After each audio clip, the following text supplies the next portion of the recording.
চমক দিয়ে টাইগারদের টি-20 বিশ্বকাপ দল ঘোষণা, সহ অধিনায়ক তাসকিন বাজে পারফরমেন্সের পর স্কোয়াডের লিটন সৌম্য। আমাদের আস্থা যার উপরে থাকবে যে who is giving his best, his 100%। কোনো জায়গায় আমাদের মনে হয়েছে যে Saifuddin could have done little better. সে আকাঙ্ক্ষিত জায়গায় কিছুটা এগিয়ে ছিল তানজিম সাকিব। অলরাউন্ড পারফরমেন্স ও অভিজ্ঞতা বিবেচনায় মিরাজ মোসাদ্দেকের শূন্যতা দেখছেন নান্নু। বিশ্বকাপ স্কোয়াডের সামর্থ্য নিয়ে প্রশ্ন পাইলটের। এখানে মোসাদ্দেকের চিন্তা করে রাখা উচিত ছিল, কারণ ফারিস্টে খেলা আছে, কারো কোনো ইনজুরি প্রবলেম হলে, কোনো ব্যাটসম্যানের যদি অলরাউন্ডারের কারো কিছু হয়, ইমিডিয়েট রিপ্লেসমেন্টের জন্য। ওয়ার্ল্ড কাপে যাবার আগে যে টিমটা একদম ওয়েল প্রিপেয়ার্ড, যে আপনি প্রত্যেকটা জায়গায় আপনি পুরো একদম রেডি টু প্লে, যে আপনি যদি ওই অবস্থানটা নাই। পারফর্ম করেও কেন বলির পাঠা সাইফুদ্দিন, ক্ষোভ সমর্থকদের। আনফর্চুনেটলি সাইফুদ্দিন বাদ পড়ছে, এটা খারাপ লাগছে। লাস্ট বিপিএলও তার পারফরমেন্সটা দেখেন, সে যথেষ্ট ভালো। 16 জন বা 17 জন নম্বর প্লেয়ার হিসেবে কিন্তু সাইফুদ্দিনকে রাখা যেত।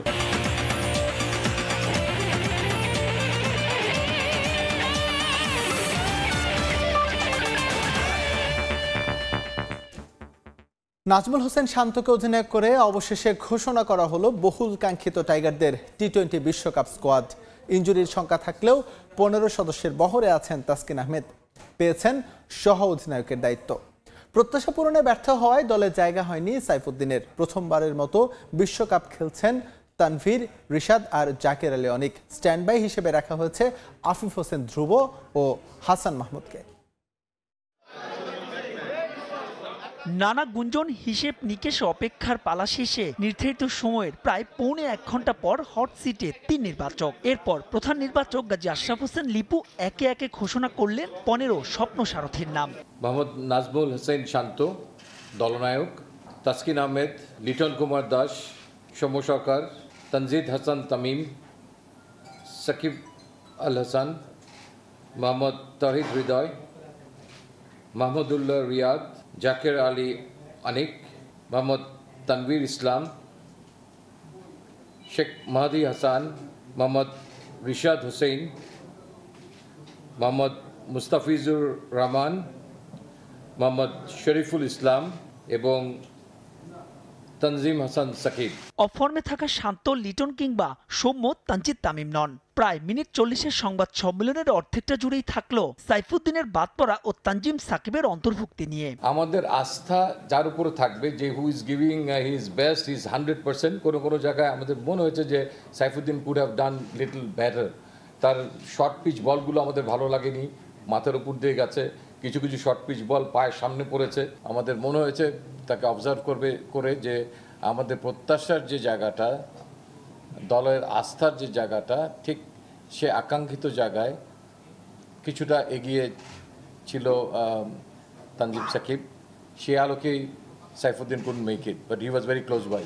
তাসকিনের চোটের কারণে পেস বোলিং ইউনিট এখনো কিছুটা নড়বড়ে হলেও তাকেই সহ অধিনায়ক করে মার্কিন যুক্তরাষ্ট্রে যাবে টাইগাররা। সে অনিশ্চয়তায় স্ট্যান্ড বাই হিসেবে রাখা হয়েছে হাসান মাহমুদকে। নির্ধারিত সময়ে তাসকিন সেরে না উঠলে পরিবর্তনের সুযোগ থাকবে বিশ্বকাপ স্কোয়াডে। ওই একই তালিকায় স্ট্যান্ড বাই হিসেবে নাম রয়েছে আফিফ হোসেন ধ্রুবর। নিজেদের কাছেও অনেক রিগ্রেট হয় যে আমরা যদি এই ব্যাপারে আরও অ্যাগ্রেসিভ হতাম, তাকে বাদ দিতাম। এর থেকে আমার মনে হয় যে আগামীতে এই ব্যাপারে আমরা নিজেরাও এবং যারা টিম ম্যানেজমেন্ট আছেন আরো সতর্ক হওয়ার চেষ্টা করব। বিশ্বমঞ্চে লাল সবুজের জার্সিতে প্রথমবারের মতো প্রতিনিধিত্ব করার অপেক্ষায় 3 ক্রিকেটার। জাকের আলী অনিক, রিশাদের সঙ্গে শেষ মুহূর্তে দলে ঢোকা তানভীর। আর প্রথমবারের মতো টি-20 বিশ্বকাপ খেলার অপেক্ষায় 6 ক্রিকেটার। তানজিদ তামিম, তানজিম সাকিবের পাশাপাশি যে বহরে আছেন যুব বিশ্বকাপ জয়ী আরেক ক্রিকেটার তাওহিদ হৃদয়। আমরা দু একটা স্লট নিয়ে আলোচনা সমালোচনা হলেও হাতে থাকা রসদ থেকে বিশ্বকাপের জন্য সেরা স্কোয়াডকে বেছে নিয়েছেন নির্বাচকরা।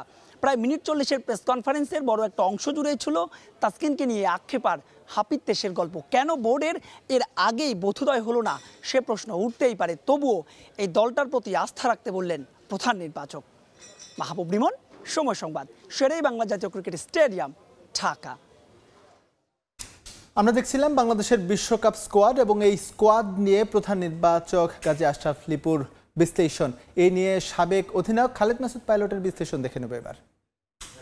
বাংলাদেশের বিশ্বকাপ স্কোয়াড নিয়ে আসলে জল্পনা কল্পনার শেষ নেই, তবে সবচেয়ে ভালো বিশ্লেষণ করতে পারবেন এমনই একজন আমার সঙ্গে রয়েছেন, বাংলাদেশ জাতীয় দলের সাবেক অধিনায়ক খালেদ মাসুদ পাইলট। সব মিলিয়ে আপনার কাছে স্কোয়াডটা কেমন লাগলো? খুব বেশি চমক নাই। চমক বলতে বোঝাচ্ছে যে মানে 15 জনের যে স্কোয়াডটা, এটা কিন্তু স্বাভাবিক ছিল যে এরকমই একটা টিম হবে। খুব বেশি কম্পিটিশন ছিল না এই 15 জনের মধ্যে। কম্পিটিশন বলতে বোঝাচ্ছি আমি যেটা, যেমন সাপোজ ইন্ডিয়া টিমে যদি দেখেন যে 15 জনের বাইরে যে আরও 5 জন 7 জন প্লেয়ার বাদ গেছে, তারা একদম বলবো যে সমানে সমান। তো সিলেক্টরদের একদম চুল বলে সাদা করে দেয় যে কেমন কাকে নিবে না। তো বাংলাদেশ টিমের যেটা হয়েছে, সে ধরনের খুব বেশি অপশন ছিল না। যেটা হচ্ছে যে রিসেন্টলি খেলেছে জিম্বাবুয়ের সাথে, ওখানে 2-1 হয়তো পারফর্ম করেছে, বাট এইটা পারফরমেন্স দেখেও কিন্তু আপনি বিচার করতে পারবেন না এগেন্স্ট জিম্বাবুয়ে, বিকজ ওখানে খুব একটা জিম্বাবুয়ের টিমের বোলিং খুব একটা ভালো ছিল না, ইনএক্সপিরিয়েন্স একটা টিম। ব্যাটিং ডিপার্টমেন্টও আমরা ভালো করি নাই, সেখানেও রান করি নাই, অনেক প্লেয়ার প্রুভেন প্লেয়ারও রান করি নাই। তো আলটিমেটলি ঘুরে ফিরে আপনার হিস্ট্রি দেখেই কিন্তু টিমটা বানানো হয়েছে, যে কারা কারা পিছনের দিকে ওগুলো রান করেছে, ওখান থেকেই সম্ভাব্য 15 জন বানানো হয়েছে। কিন্তু প্রবলেমটা হচ্ছে ওয়ার্ল্ড কাপে যাবার আগে যে টিমটা একদম ওয়েল প্রিপেয়ার্ড, যে আপনি প্রত্যেকটা জায়গায় আপনি পুরা একদম রেডি টু প্লে, যে আপনি যদি ওই অবস্থানটা নাই। Vice captain Taskin, vice captain মানে তো ক্যাপ্টেন, কোনো কারণে শান্ত প্রথম ম্যাচে যদি ইঞ্জুরি হতে পারে, তাকে তো ক্যাপ্টেন্সি করতে হবে মাঠে।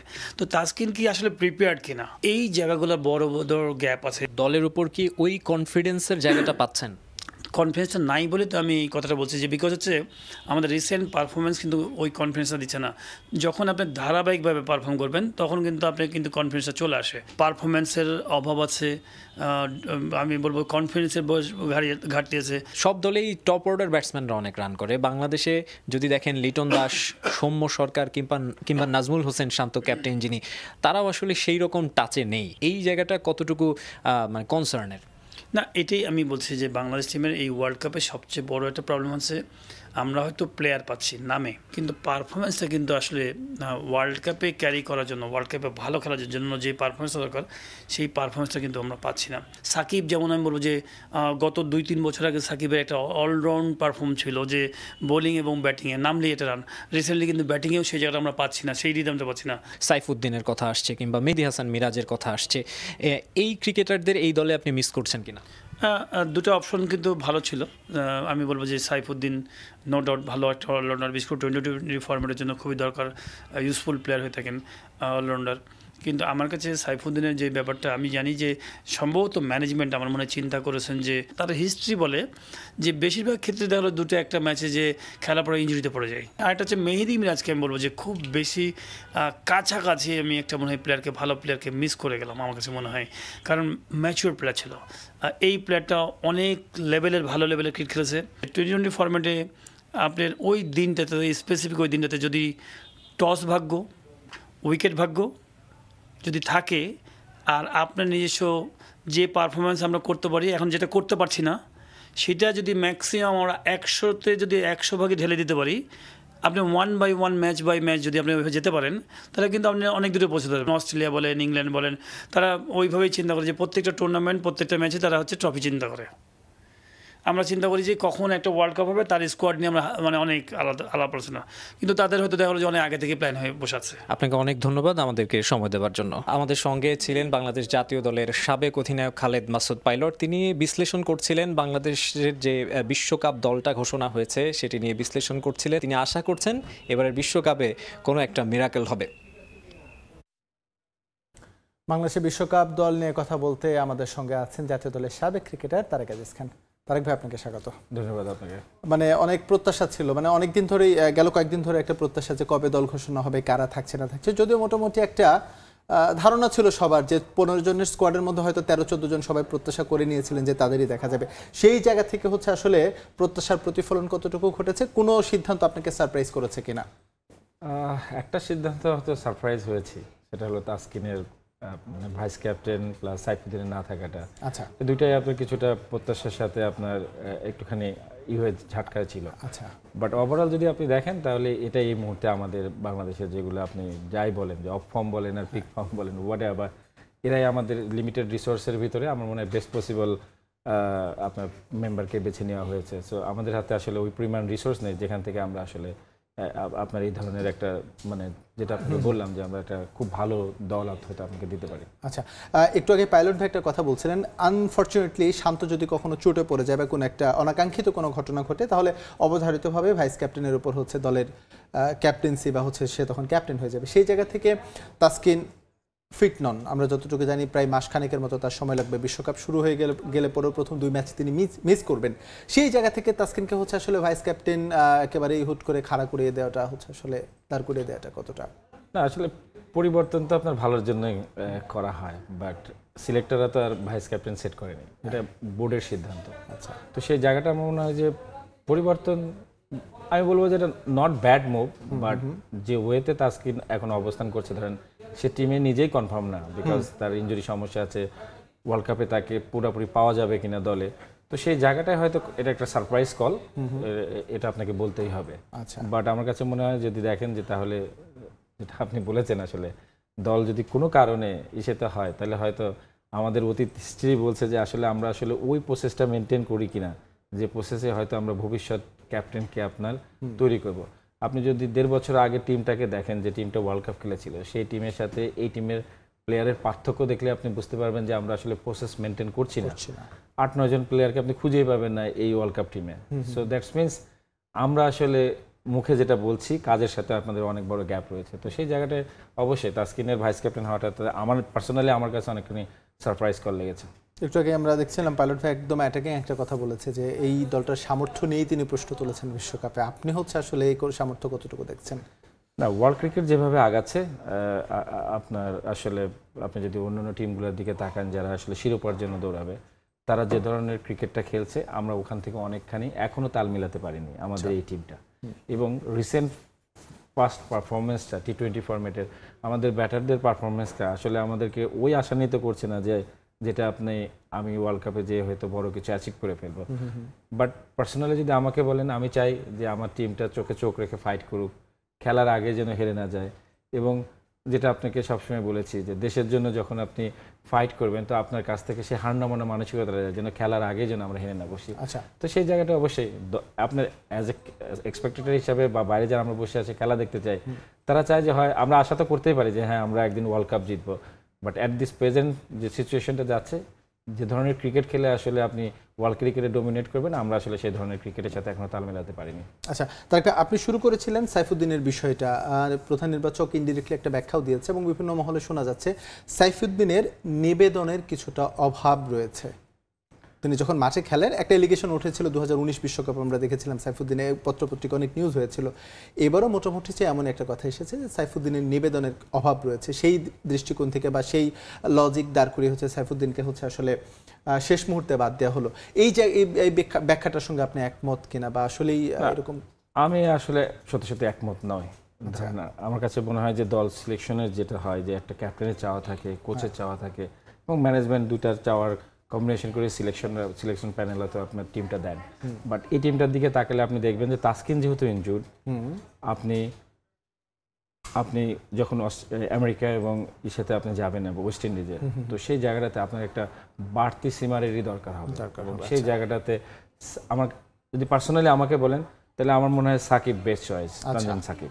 তো সেই জায়গাটা আমার মনে হয় সিলেক্টররা সঠিক প্লেয়ারটাকে আপনার পিক করেছে। আচ্ছা, অলরাউন্ডার, এই যে আমরা আলোচনা করছি যে অলরাউন্ডারে কোনো ঘাটতি হতে পারে কিনা, মিরাজ একটা অপশন হতে পারতো কিনা, বা সাইফুদ্দিনকে তো শেষ মুহূর্তে একেবারে বাদই দেওয়া হয়েছে। এই অলরাউন্ডিং যে পজিশনটা, এই পজিশনটা কি হচ্ছে বাংলাদেশকে ভোগাতে পারে কিনা, বা কোনো মোমেন্টে গিয়ে মনে হতে পারে কিনা যে যদি মিরাজকে দলের সঙ্গে ক্যারি করা হতো তাহলে হয়তো এই সাপোর্টটা পাওয়া যেত, এরকম কোনো কিছু মনে হওয়ার কি সুযোগ আছে? পার্সোনালি যদি আমাকে বলেন, তাহলে আমার একটা ছিল যে হয়তো মিরাজকে আমরা ক্যারি করতেও পারতাম, বিকজ আপনি রিসেন্ট পাস্টে আপনি যদি দেখেন যে ক্রাইসিস মোমেন্টে মিরাজ দারুণভাবে নিজেকে তুলে ধরেছে এবং এই প্লেয়ারটাকে ক্যারি করা যেত, এমন না যে একদমই T20 ফরম্যাট থেকে আপনি অফ করে দেন, বিকজ হি অলসো অলরাউন্ডার। আচ্ছা, বাট আপনি যদি দেখেন যে আসলে ওই যেটা আপনার বললাম যে ম্যানেজমেন্ট হয়তো চিন্তা ভাবনা করেছে যে নতুন বলে তারা হয়তো একটা স্পিনারকে চায়, তো শেখ মেহেদী অটোমেটিক তাদের ফার্স্ট চয়েস। বাট ব্যাটিং ডিপার্টমেন্টে যদি দেখেন T20 ফরম্যাটে জিততে গেলে আসলে আপনার স্পেশালাইজড বলার দরকার, এবং সেই জায়গাটায় যদি আমাদের বোলিং ডিপার্টমেন্টটা দেখেন, তাহলে আমার কাছে কিন্তু কিছুটা বৈচিত্র্যময় দিস ইয়ার, বিকজ আমাদের first time we carry leg spinner, আপনার অফ স্পিন আছে, লেফট আর্মার আছে, মিডিয়াম পেস আছে এবং পেস বোলার আছে। সো আমার মনে হয় যে বোলিং ডিপার্টমেন্টটা আমাদের এই ওয়ার্ল্ড কাপে অনেক বেশি বৈচিত্র্যময়, এবং সেই জায়গাটায় আমার কাছে যেটা আপনি বলেছেন, আমার কাছে যদি বলেন, আমি ভেবেছিলাম হয়তো এই সিলেকশন প্যানেল হয়তো মিরাজকে আপনার এই টিমের একটা অংশ বানিয়ে হয়তো টানবে, বাট তারা হয়তো মনে করেছেন যে না, শেখ মেহেদী সেই অলরাউন্ডারিং কোঠাটা পূরণ করতে পারবে, তো দ্যাটস ওয়াই তারা শেখ মেহেদীকে আপনার পিক করেছে। বাট আমাকে যদি বলেন তাহলে আমি হয়তো মিরাজকে এই টিমে দেখতে পেতাম। না, আপনি বলছিলেন বোলিং ডিপার্টমেন্টটা হচ্ছে আমাদের স্ট্রং বা হচ্ছে বৈচিত্র্যপূর্ণ, ডেফিনেটলি আমি এটার সঙ্গে একমত।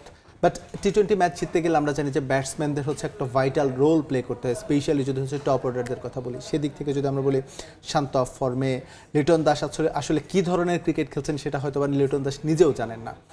একটু নিচের দিকে যদি আসি, সৌম্য যে খুব ভালো ছন্দে আছে সেটাও বলা যাবে না। সাকিব আল হাসানের ব্যাটে রান নেই, এই সিচুয়েশনে এই দলটা হচ্ছে এই তাদেরই সিলেকশনে আওতায় নিয়ে আসা বা হচ্ছে তাদেরকে রেখেই দল ঘোষণা করা, এটা কি হচ্ছে আসলে আমাদের যে গ্যাপ, আমাদের যে ভেতরে আসলে কিছু নেই, এটা কি হচ্ছে আসলে একদম স্পষ্ট হয়ে ওঠে কিনা?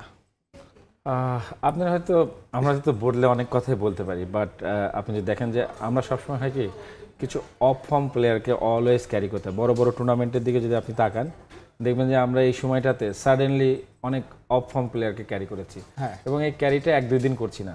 আগের সিলেকশন প্যানেল দীর্ঘ 12 বছর কাটিয়ে গেছেন, তারা কিন্তু অল্টারনেট প্লেয়ার তৈরি করেনি। এই যে সংস্কৃতি আমাদের টেনে নিয়ে আসা এবং সুরে ফেলে দেওয়া, যেটা আপনার বললাম যে টিমটা আমরা বানাতে পারতাম 1.5 বছর আগে, যখন একটা টি-20 ফরম্যাটের টিম আমরা দাঁড় করিয়েছিলাম, আমরা একবারে 8টা প্লেয়ারকেই ছেড়ে ফেলেছি।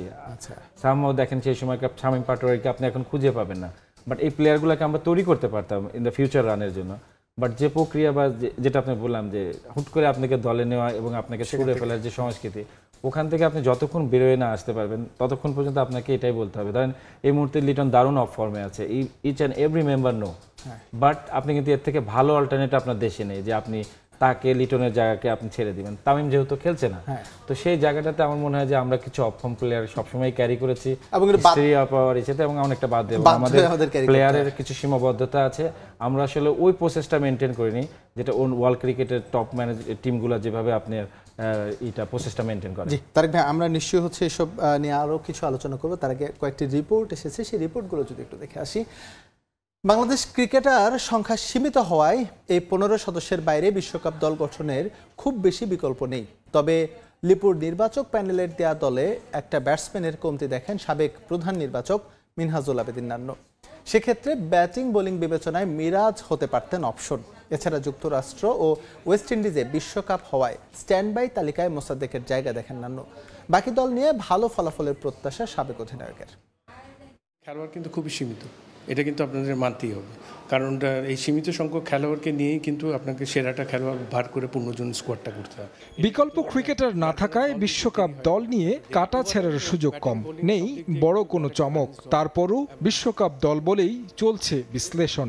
গেল বিশ্বকাপেও বাংলাদেশের দল ঘোষণা করেছেন সাবেক প্রধান নির্বাচক মিনহাজুল আবেদিন নান্নু। তার চোখে কেমন হলো নতুন নির্বাচক প্যানেলের দেয়া এবারের দলটা? এখন যারা ক্যাপাবিলিটি আছে সেরা খেলোয়াড়দের 15 জনকে নিয়ে কিন্তু দল করা হয়েছে, এবং আমার বিশ্বাস যে গত 1.5 বছর কিন্তু আমরা এই প্রসেসের মধ্যে ছিলাম, এই খেলোয়াড়দের নিয়ে কিন্তু দ্বিপাক্ষিক সিরিজগুলি নিয়ে আমরা আগাচ্ছিলাম। এরাই কিন্তু সেরা খেলোয়াড় এবং এদের কাছ থেকে আমরা সেরাটাই চাই বিশ্বকাপে এবং সেরা পারফরমেন্সটাই চাই। গাজী আশরাফ লিপুর দেয়া দলের সঙ্গে খুব বেশি দ্বিমত নেই। আলোচনায় ছিলেন অলরাউন্ডার মেহেদী হাসান মিরাজ। সরাসরি এই অলরাউন্ডারের কথা না বললেও দলে একজন ব্যাটসম্যানের অভাব দেখেন নান্নু। এখানে কিন্তু 4টা স্পিনার আছে এবং 4টা সিম বোলার আছে, এবং যথেষ্ট ভালো কম্বিনেশন হয়েছে এই জায়গাটায়, এবং একটা এডিশনাল স্পিনার এই জায়গায় একটা ব্যাটসম্যান আসতে পারতো, কারণ এখানে হয়তো চিন্তাভাবনা করেছে যেহেতু আপনার অনেক দূরে খেলা এবং এখানে অ্যাডজাস্টমেন্টের ব্যাপার আছে। ইনজুরির কারণে বিশ্বকাপ স্কোয়াডে তাসকিনের থাকা নিয়ে ছিল ধোঁয়াশা। তিনি এখন দলের সহ অধিনায়ক। অভিজ্ঞতার বিবেচনায় নান্নুরও পছন্দ তাসকিন, তবে চিন্তার জায়গা লিটন সৌম্যের অফ ফর্ম। লিটন কিন্তু যথেষ্ট এক্সপিরিয়েন্স, আমাদের দেশের জন্য কিন্তু অনেক ভালো ভালো ইনিংস খেলেছে। ক্রিকেটারদের কিন্তু আপস অ্যান্ড ডাউন আছে পারফরমেন্সে, সবসময় কিন্তু গ্রাফটা একই জায়গায় থাকে না, এটা মাথায় আছে। এবং ওর যে এক্সপিরিয়েন্স আছে, হয়তো টিম ম্যানেজমেন্ট এবং সিলেকশন প্যানেল মনে করেছে যে ওর এক্সপিরিয়েন্সটাকে নিয়ে যায়, কারণ একটা স্কোয়াডের সেকেন্ড উইকেট কিপারও দরকার। কনকাশনের ব্যাপার আছে। স্ট্যান্ড বাই তালিকায় 2 ক্রিকেটার হাসান মাহমুদ ও আফিফ। বিশ্বকাপটা যুক্তরাষ্ট্র ও ওয়েস্ট ইন্ডিজে, তাই আরও একজনকে এই তালিকায় রাখা যেত বলে মত সাবেক প্রধান নির্বাচকের। অবশ্যই আলোচনা হতো, কিছু কিছু জায়গায় হতো, এবং রিজার্ভের আরেকটা খেলোয়াড় রাখা উচিত ছিল। এখানে মোসাদ্দেকের চিন্তা করে রাখা উচিত ছিল, কারণ ফার ইস্টে খেলা আছে, কারো কোনো ইনজুরি প্রবলেম হলে, কোনো ব্যাটসম্যানের যদি অলরাউন্ডারের কারো কিছু হয়, ইমিডিয়েট রিপ্লেসমেন্টের জন্য। নান্নুর দেয়া 27 সদস্যের পুল থেকেই গঠন করা হয়েছে বিশ্বকাপ স্কোয়াড, যা কিছুটা হলেও তৃপ্তি দিচ্ছে সাবেক প্রধান নির্বাচককে। বিশ্ব আসরে সবাই সেরা পারফরমেন্স করবে এমন প্রত্যাশা তার। তারেক হাসান শিমুল, সময় সংবাদ, ঢাকা। সাবেক প্রধান নির্বাচকের রিয়াকশন দেখছিলাম হচ্ছে সমর্থকদেরও। সাবেক প্রধান নির্বাচক কিন্তু একটা কথা বলেছেন যে এই মানে আমাদের ভান্ডারে প্রচুর পরিমাণ ক্রিকেটার নেই, তার কারণে হচ্ছে বাধ্য হয়ে স্কোয়াডটা ঘোষণা করা হয়েছে। একেবারে অপ্রিয় একটা সত্য কথা বলেছেন। তিনিও দীর্ঘদিন হচ্ছে প্রধান নির্বাচক হিসেবে দায়িত্ব পালন করেছেন। আসলে একজন প্রধান নির্বাচক বা নির্বাচকদের যখন হচ্ছে পর্যাপ্ত পরিমাণে রিসোর্সের ব্যবস্থা না করে দেবে কোনো বোর্ড, তখন হচ্ছে নির্বাচকদের দল গোছানোটা বা একটা দল দেওয়াটা আসলে কতটা চ্যালেঞ্জিং হয়ে দাঁড়ায়। কাজটাই চ্যালেঞ্জিং, এবং আপনি দেখেন যে আমাদের দর্শকরা যারা কথা বলেছে তারা কিন্তু প্রত্যেকটা কথা কিন্তু যৌক্তিক, এবং তারা এটার অর্থ হলো যে আবেগের একটা বড় জায়গায় আপনার ক্রিকেটটা আছে, এবং সবাই কম বেশি এই ক্রিকেট টিমের খবরটা রাখেন। আচ্ছা, কিন্তু আপনি যেটা বলছেন যে ধরেন 12 বছর সিলেকশন প্যানেলটা কাজ করেছে, তারা যে প্রক্রিয়াতে ভবিষ্যতের প্লেয়ারগুলো তৈরি করবে, এই দায়িত্বটা তাদের হাতে ছিল। এককভাবে আসলে কেউ দায়ী না এই জায়গাটাতে, সবাইকে নিয়ে আপনারা আসলে কাজটা করতে হয়, এবং সেই জায়গাটাতে তারা অনেকখানি ব্যর্থতার পরিচয় দিয়েছে। কিছু সাফল্য তাদের আছে, বাট ঘুরে ফিরে দেখেন সেই একই প্লেয়ার, এবং দিন শেষে আপনি যেটা বলছে বারবার, আপনি গত 12 বছরে শুনে এসেছেন প্লেয়ার সংকট, সেটা এখনো। আজকে যখন ওয়ার্ল্ড কাপের দলটা ঘোষণা হলো, তখনও কিন্তু সেই একই কথাই বলতে হলো যে আমাদের রিসোর্স আমাদের হাতে সেই পরিমাণ কোয়ালিটি প্লেয়ার নেই। এটার যে প্রক্রিয়াতে আপনারা আসলে প্লেয়ার তৈরি হয় এবং যে জায়গাগুলোতে আপনার কাজগুলো করা দরকার, আমরা যদি না করি তাহলে আপনি ভবিষ্যতে আপনি একই কথাগুলো শুনতে পারবেন।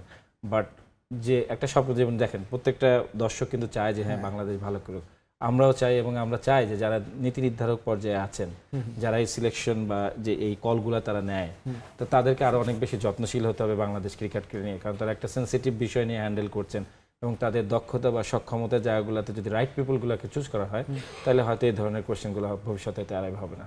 তারেক ভাই, আসলে সারাদিন থেকে দল ঘোষণা করার পর থেকে সারাদিন ধরেই হচ্ছে আমরা মোটামুটি একে আলোচনা করছিলাম কে কার সুযোগ পাওয়ার দরকার ছিল, কে পেল না। আমরা একটু সামনে এগোতে চাই, সেটা হচ্ছে বাংলাদেশের বিশ্বকাপ মিশনটা শুরু হচ্ছে শ্রীলঙ্কার বিপক্ষে ম্যাচ দিয়ে 7 জুন, এবং পরবর্তী ম্যাচটা হচ্ছে দক্ষিণ আফ্রিকার এগেনস্টে। এই গ্রুপ থেকে হচ্ছে আসলে বাংলাদেশের বিশ্বকাপ মোমেন্টামটা যদি ক্যাচ করতে হয়, তাহলে প্রথম 2 ম্যাচের যে কোনো একটা ম্যাচে বাংলাদেশকে জয় তুলে নিতেই হবে।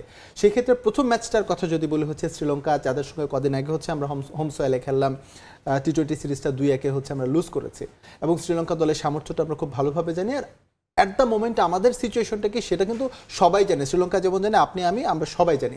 এই সিচুয়েশন থেকে বিশ্বকাপের মোমেন্টামটা ক্যাচ করার জন্য শ্রীলঙ্কাকে হারানোর মতো সিচুয়েশন এই স্কোয়াডটার আছে কিনা? আমি বিশ্বাস করি আছে। পার্টিকুলার ডেতে হয় কি, আপনার টি-20 ফরম্যাটটা জিততে হলে আপনার কয়েকটা জিনিস আপনার ফরে আসতে হয়, এবং সেই জিনিসটা যদি আমাদের ফরে এসে যায়, যেমন অনেকটা আসলে ভাগ্যের উপর নির্ভর করে আপনি আসলে আপনি ওয়ার্ল্ড কাপে খুব বেশি ভালো করার সুযোগ নেই। আর আপনাকে যে কাজটা করতে হবে সেই কাজটা করার সামর্থ্য এই দলের আছে।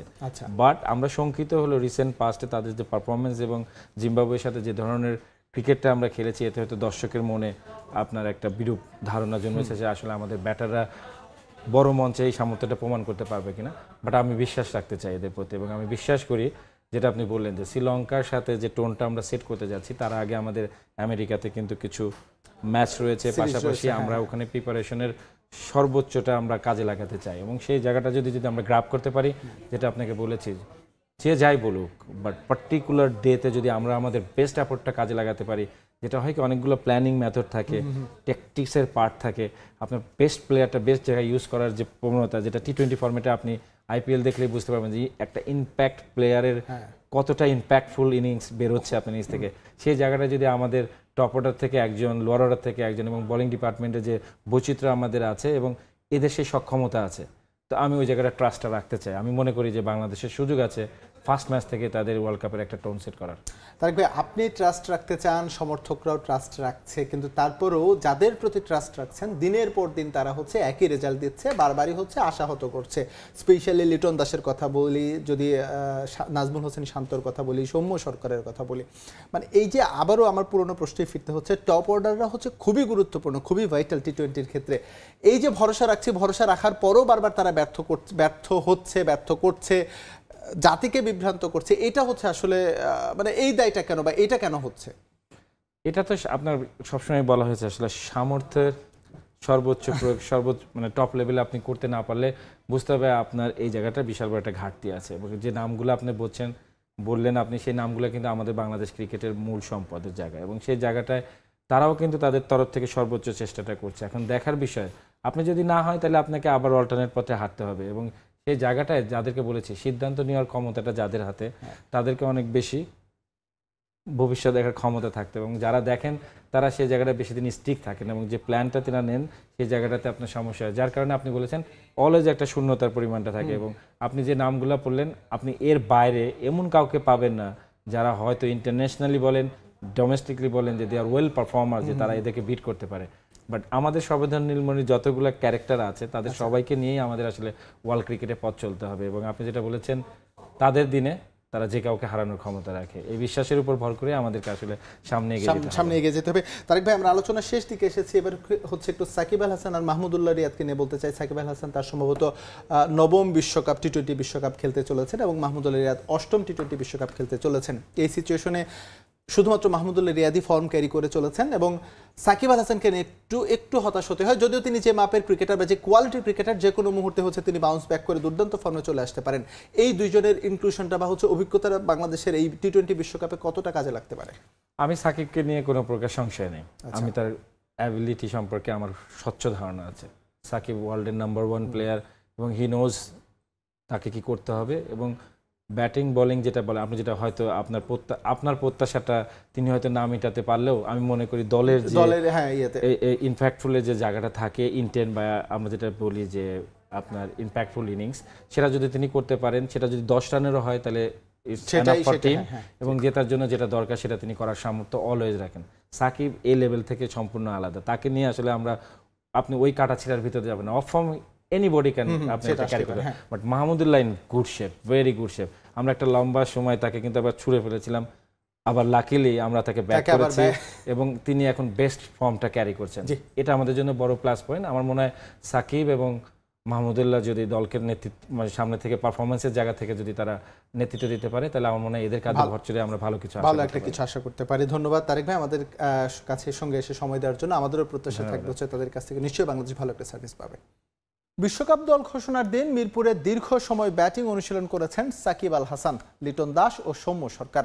কোচ নাজমুল আবেদিন ফাহিমের সঙ্গে বিশেষ সেশন করেন সাকিব, আর সৌম্য টিপস নিয়েছেন খালেদ মাহমুদ সুজনের কাছ থেকে। নেট বোলারের বিপরীতে ব্যাটিং করেছেন লিটন, ছিলেন এবাদত। একজনের ইনজুরি, অন্যজনের অফ ফর্ম, এক ছাতার নিচে এক ছবিতে ভিন্ন দুই গল্প। প্রেক্ষাপট ভিন্ন হলেও দুজনারই ফিরে আসার লড়াই। এবাদত যখন কোচ, মেন্টরের ভূমিকায়, লিটন তখন নীরব শ্রোতা। ধীরে ধীরে ইনজুরি থেকে সেরে উঠেছেন টাইগার পেসার ইবাদত। পূর্ণ রিদমে না হলেও শুরু করেছেন বোলিং। লিটনের সঙ্গে তার রসায়নটাও জমে উঠেছিল বেশ। মাঝে এলকেডির কাছ থেকে মিলেছে ফ্রিতে ব্যাটিং টিপসও। মিরপুরে তখন বিশ্বকাপ স্কোয়াড ঘোষণার তোড়জোড়, তবে ওসবে ভুরুক্ষেপ নেই লিটনের। মনোযোগের পুরোটাই তার ব্যাটিং অনুশীলনে। চলতি বছর খেলা 6 টি-20তে 13.16 গড়ে 100-র নিচে স্ট্রাইক রেটে মোট 69 রান। এদিন লিটন ব্যাটিং করলেন প্রায় ঘণ্টাখানেক, তবে বিগ শট নয়, থ্রোয়ারের বিপরীতে যেন ডিফেন্সই মনোযোগ তার। তবে তারও আগে, অর্থাৎ মিরপুরের সেন্টার উইকেটে সকাল সকাল সাকিবের ব্যাটিং ঝড়। টাইগার অলরাউন্ডারের ব্যাটে 50 নেই বছর দুয়েক, তার ওপর ভালো যায়নি জিম্বাবুয়ে সিরিজটাও। তাই তো নাজমুল আবেদিন ফাহিমের ক্লাসে নিবিড় দীক্ষা। এর আগেও যখন ব্যাট প্যাচে ছিলেন, শরণাপন্ন হয়েছিলেন শৈশবের শিক্ষাগুরুর। সবশেষ বিশ্বকাপে ভারত থেকে তার অধীনে অনুশীলন করতে বিশ্বকাপ চলাকালীনই চলে এসেছিলেন ঢাকায়। সাকিবও কোনো পেশাদার বোলার নয়, অনুশীলন করেছেন থ্রোয়ারের বিপরীতেই। মাঝে শ্যাডো করে বুঝতে চাইলেন নিজের ভুল ত্রুটি, অনুশীলন করে মাঠ ছাড়লেন একই সঙ্গে।